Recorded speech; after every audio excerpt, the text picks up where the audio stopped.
Senator from Georgia. Thank you, Madam President. There's a quorum call. I ask that the quorum call be vitiated. Without objection. Thank you so much, Madam President. Madam President, I come to the floor today after a long week of wrestling with my conscience. Before we left Washington last week, we in this chamber made a change in the Senate's rules in order to push forward something that all of us think is important. We set the stage to raise the nation's debt ceiling. And yet, as we cast that vote to begin addressing the debt ceiling, this same chamber is allowing the ceiling of our democracy to crash in around us. The American people have been pushing for leaders in Washington to address voting rights. And everywhere I turn, I have been hearing from my constituents in Georgia.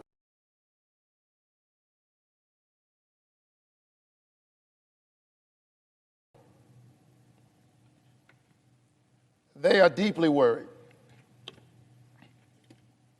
I heard it all weekend. I've been hearing it over the last several months. And I submit that they are worried for good reason. They know their history.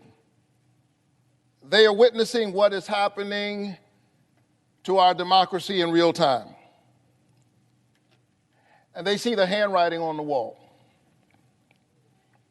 They see the sweeping voter suppression proposals in 49 states and the dozens of new laws that have now popped up across the nation, fueled by the big lie that seeks to delegitimize the voices of millions of Georgians and Americans who made their voices heard, made history, and more importantly, made a difference last November and last January.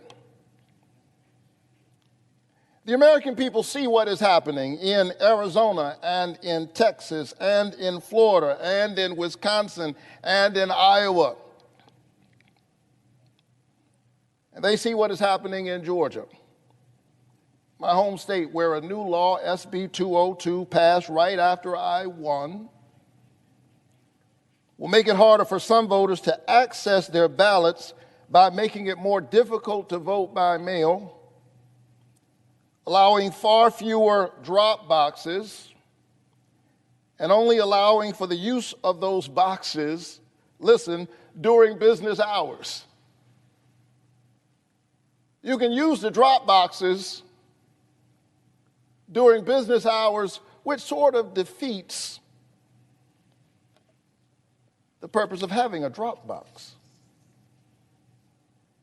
In fact, back home, the second most senior Republican in the Georgia State Senate announced recently that he wants to do away with election drop boxes altogether, literal boxes where registered eligible voters simply can drop off their ballots on their way to the night shift or on their way back home. It seems to me that they want fewer voters and more dark money in our elections. And that's the sad place we're in, Madam President, right now. But what is even more disconcerting is that these politicians in the state legislature have already laid the tracks to take over local boards of elections for almost any frivolous reason, to undermine the voices of local voters and local election administrators, control the count, muddy the waters,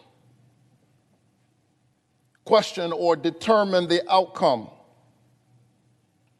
And in the face of this crisis, the question is this: has this chamber risen to the occasion to take on the issue of voting rights, which I submit is the central moral issue confronting this Congress in this moment. What have we done to strengthen access to the ballot as bedrock voting rights protections have been shredded by our courts, or to protect the sacred right to vote as partisan state legislatures have passed laws to dilute that right for so many people? Well, some of us have acted. Democrats in this body have tried, not once, not twice, but we've tried this Congress on 3 occasions to consider legislation to protect and expand voting rights so that more eligible Americans can make their voices heard and help shape the direction of our country. And each time, whether it was for the People Act, or the John Lewis Voting Rights Advancement Act, or the Freedom to Vote Act, with just one lone exception, all of our friends across the aisle have refused to engage with us in any way to address the growing barriers to what is basic to American democracy, the ballot box. And here's what we've said. We've said to our Republican friends, if you don't like this provision or that provision, let's talk about it. Offer some amendments. Come, let us reason together. Let us have a debate out in the open so that the American people can hear it. Everybody talks about the divisions in America right now. Here is what folks on the left and the right agree on. There is something awry in our democracy, and in this moment in which there is this debate happening on the outside, how is it that we refuse to even have a debate in the Senate? They don't even want to have a debate. And so here we are. Months have passed. No, that's not true. Years have passed.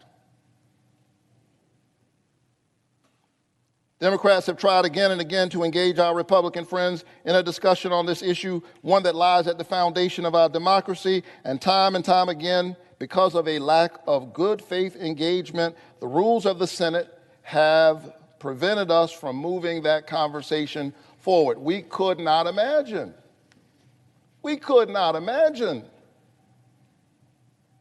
changing the rules.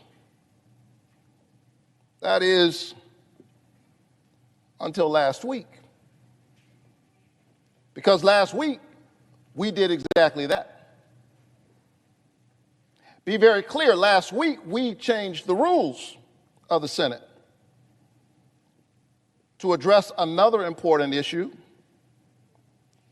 the economy. This is a step, a change in the Senate rules we haven't been willing to take to save our broken democracy, but one that a bipartisan majority of this chamber thought was necessary in order to keep our economy strong. We changed the rules to protect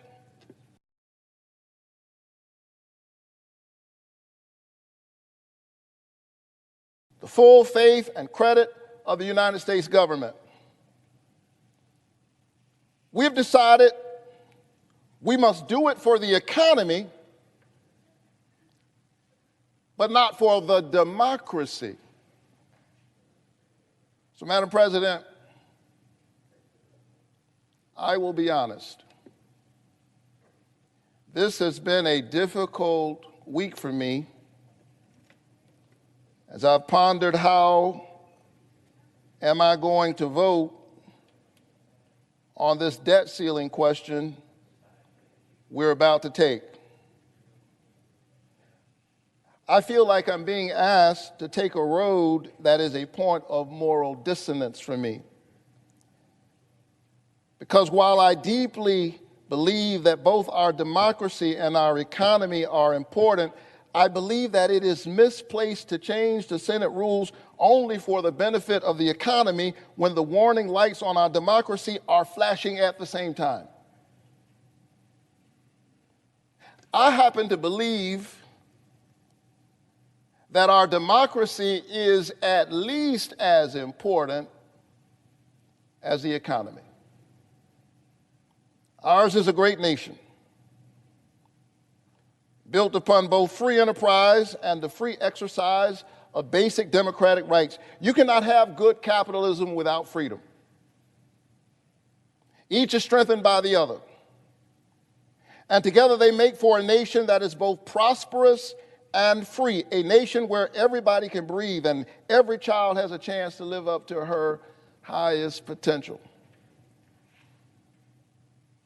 And so I stand here because of my children, my two precious children, and I think every day about what kind of country I want them to grow up in. I stand here today because we're in a place and we're dealing with the consequence of misaligned values and misplaced priorities. And that is, for me, a serious problem because I lead Ebenezer Baptist Church where John Lewis worshiped and where Dr. King preached. And I asked myself all weekend as I wrestled with how I would vote,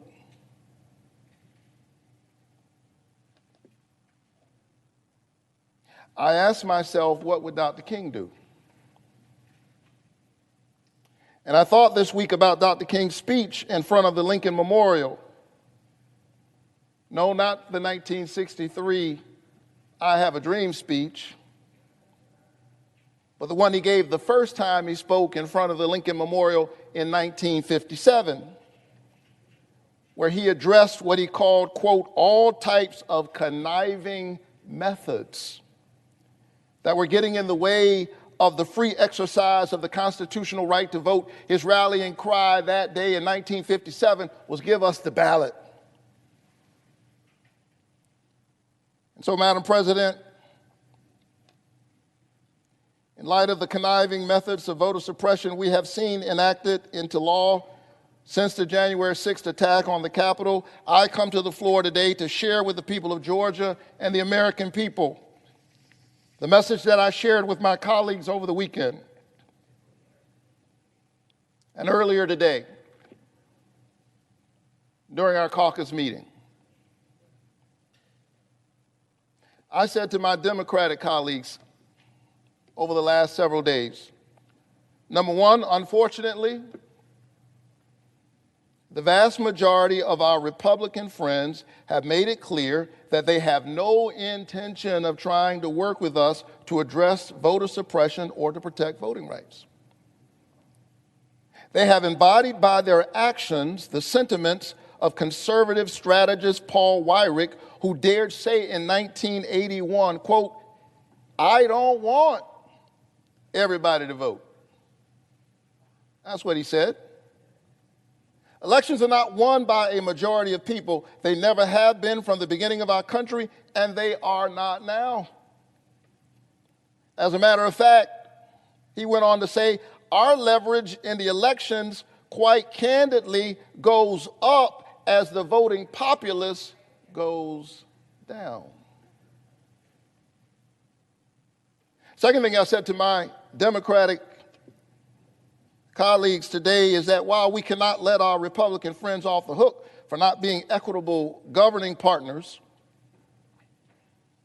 if we are serious about protecting the right to vote that's under assault right now, here's the truth. It will fall to Democrats to do it.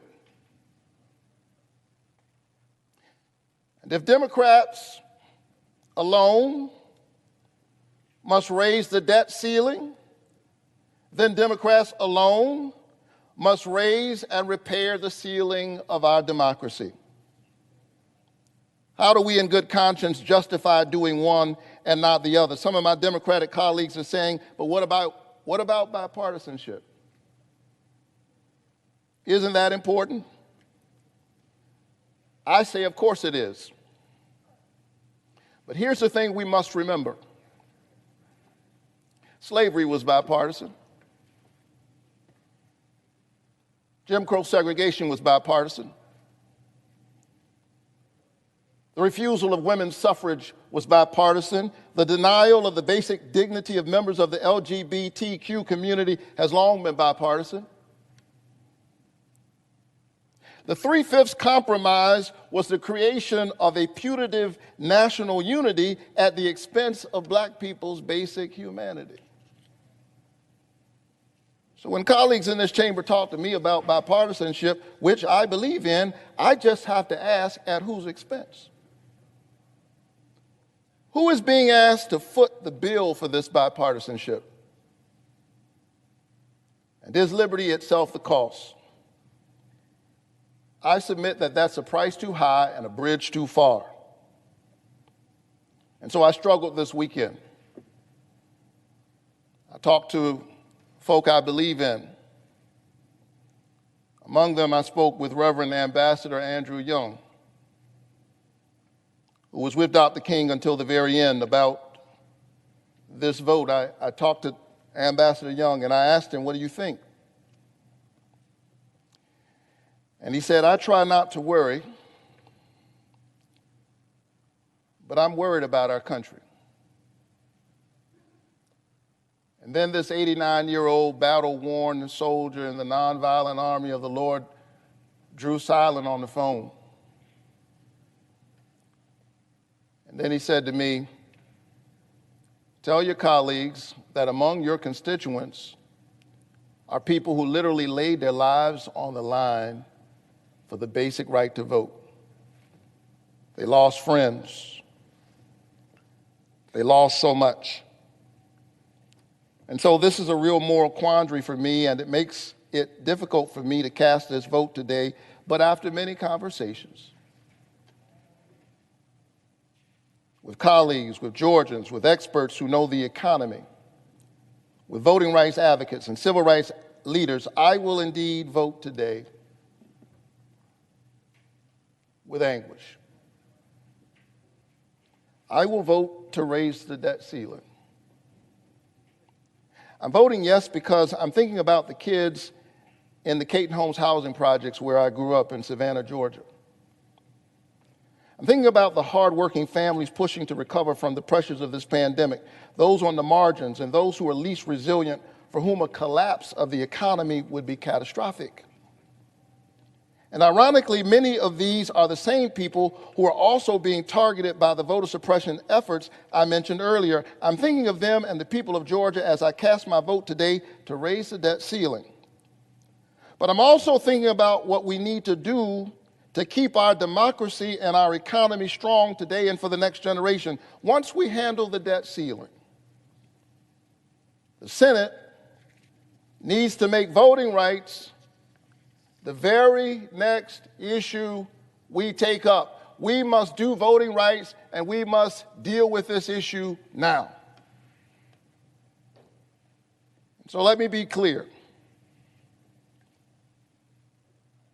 I'm so proud of what we did with the bipartisan infrastructure bill and the major economic investments we're putting finishing touches on that will close the Medicaid coverage gap and deliver historic relief to Georgia farmers and expand broadband access and so much more.